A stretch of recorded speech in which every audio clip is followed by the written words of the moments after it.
luang zui lal pa chu an shuai ta e Golgotha luru lampan e afarit em across put you nang le ke mi sual vangani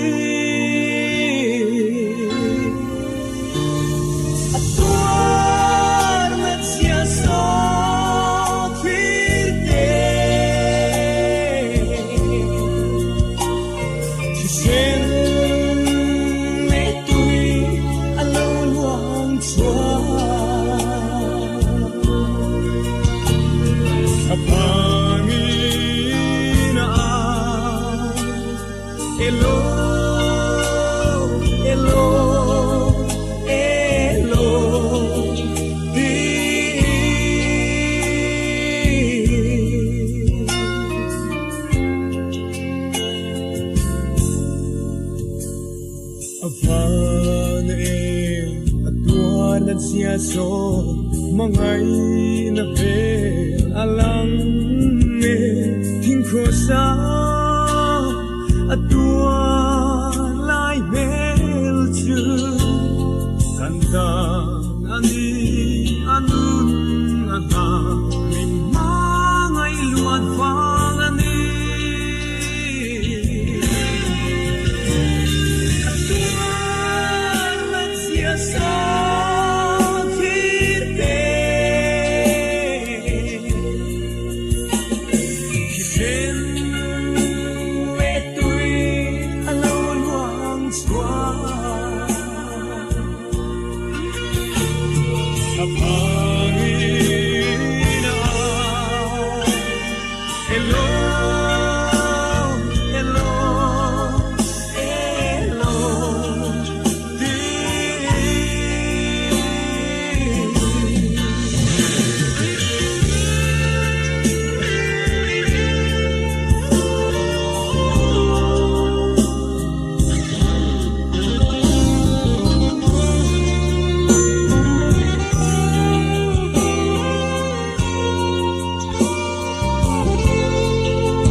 so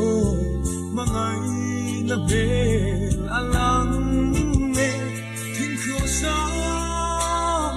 atuar lai mel chu